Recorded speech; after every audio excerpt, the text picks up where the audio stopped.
On behalf of the Curren Foundation, I want to thank you for watching this presentation on paraneoplastic syndromes, or PNS, and paraneoplastic cerebellar degeneration, or PCD. If you call almost any healthcare provider in the United States, your call will be answered by a recording that suggests that if you have an emergency, you should hang up and immediately call 911. Before I turn this over to Ashlie Teeling, who will present a more orderly and systematic interview, I'm going to ask Dr. Irani a few 911 questions for those who are desperate, be they patient, family member, or medical provider, to find an answer to undiagnosed neurological symptoms. So Dr. Irani, would you please speak directly to somebody watching this who is having what I call stroke-like symptoms, such as balance issues, slurring of speech, difficulty controlling your hand and other movements.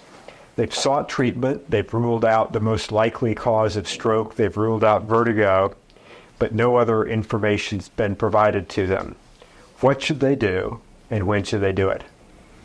Yeah, very good question. And I think a dilemma that all of us face regularly in clinical practice, as well as which patients face.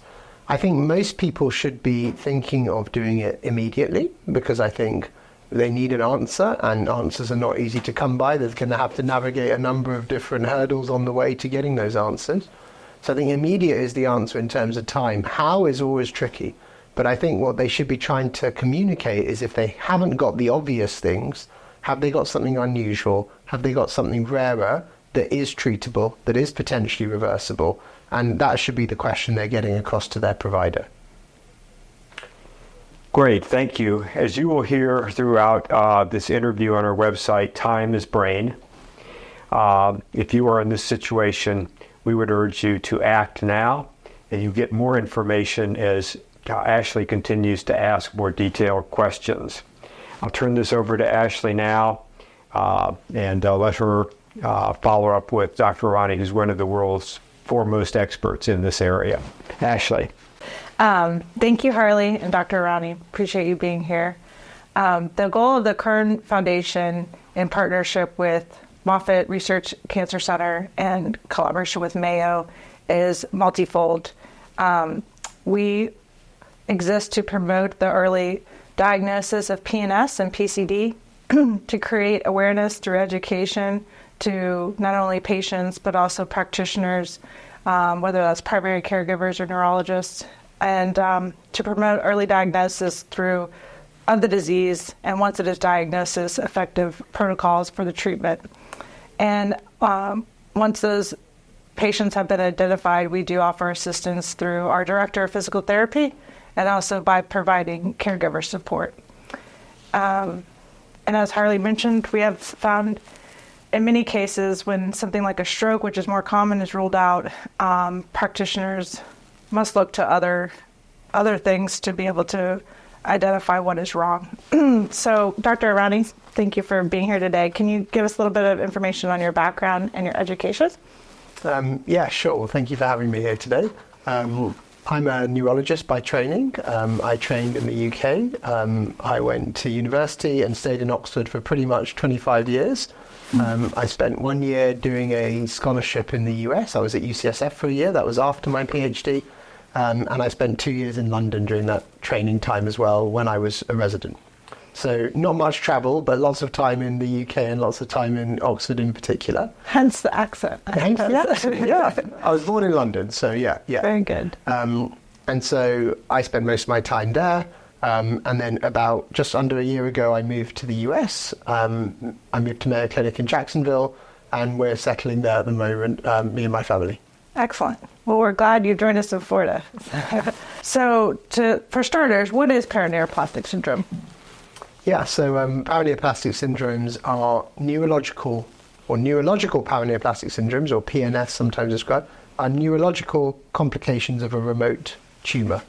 So the tumour is usually systemic, it's not in the brain, it's not attached to the nerves, but the effects of the tumour mediate the neurological syndrome. And there's quite a few examples now. It's a growing area for sure. What are some of those examples? So probably the best few examples include a cerebellar syndrome, where patients will, the cerebellum is sometimes called the little brain at the back of the brain, and controls movement in particular and coordination, so people lose their balance and their coordination. Other syndromes include things like an encephalitis, where patients will develop a more cognitive-oriented syndrome, where the bits of the brain that control memory in particular are affected. They can have seizures as part of that. And actually, pretty much PNS can affect almost any part of the nervous system. So you can almost get anything. But there are characteristic patterns within that should make clinicians think this is a PNS rather than this is another neurological problem which affects the same part of the brain. So speaking of some of the symptoms, can you provide maybe a short list of the symptoms that you see, whether that be PNS or in PCD, when it's particular to the cerebellum? Yeah, sure. So patients will often have seizures, memory problems, confusion, balance problems, swallowing problems, problems with speech, and then they can have problems with feeling as well as part of some of these syndromes. So they might lose feeling as part of it. So of course that list is long, and that list is therefore non-specific. So picking out the constellation of symptoms is how you then hone in on the PNS diagnosis.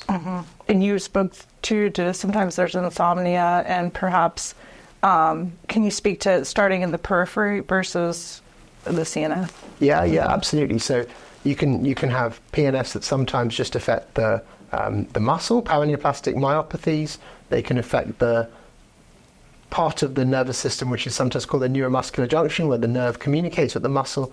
They can affect the nerve going back to the spinal cord.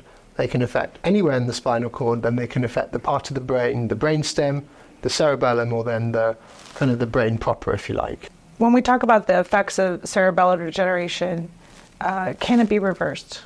Yeah, it's a really good question. I think most people believe currently that there is a small chance of some reversibility, but it can't be flipped because the biology that underlies it is thought to be a loss of some of the cells in the cerebellum that don't naturally regenerate.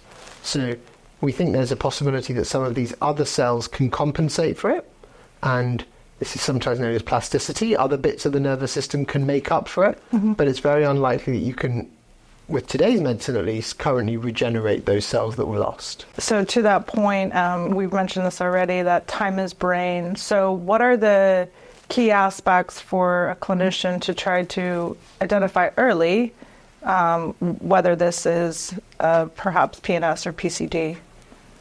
So as with most of neurology, it's really time, not only time is brain, but it's the tempo of the onset of the syndrome.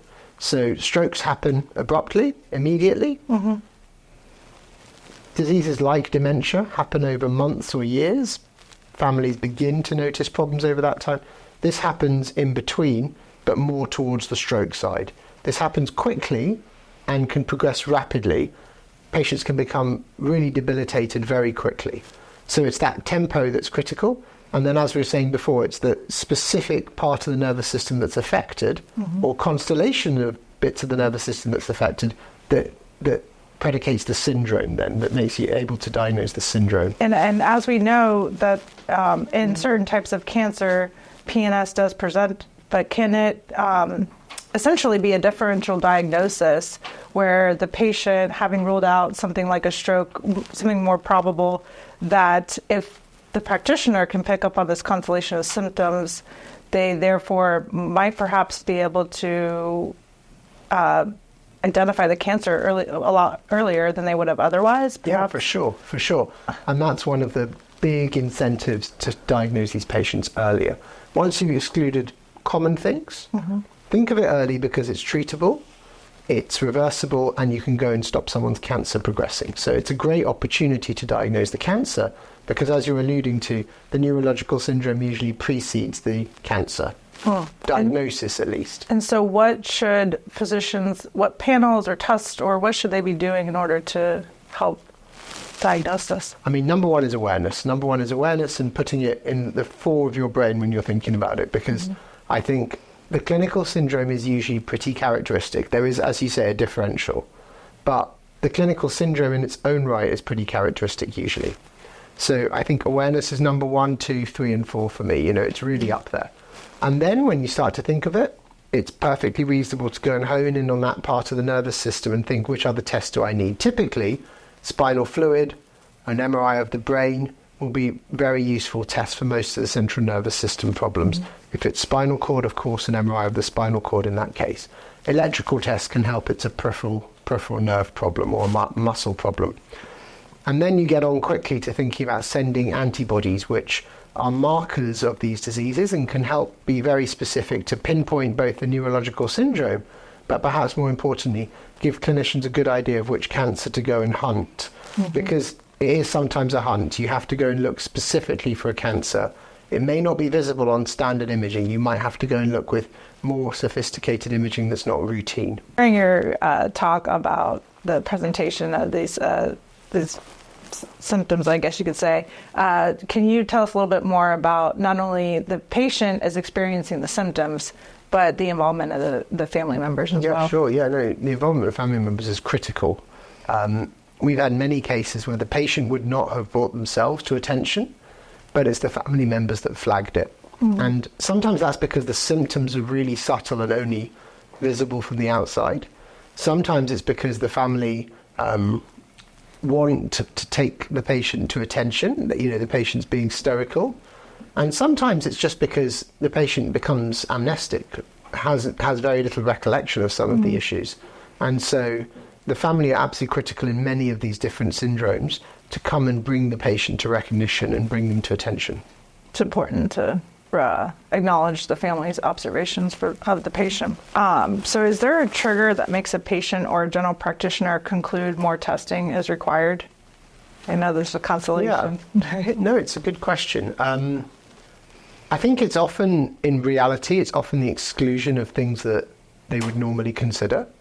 So as you said, it's exclusion of stroke, it's exclusion of multiple sclerosis, exclusion of ALS. These other things go, it's not these things. And then people consider it's not necessarily the right way around. You'd like it to be a positive thought process, right? You'd like it to be, this looks like a paraneoplastic syndrome, or a paraneoplastic syndrome is part of my differential diagnosis here. And I think that paradigm shift hasn't quite happened yet.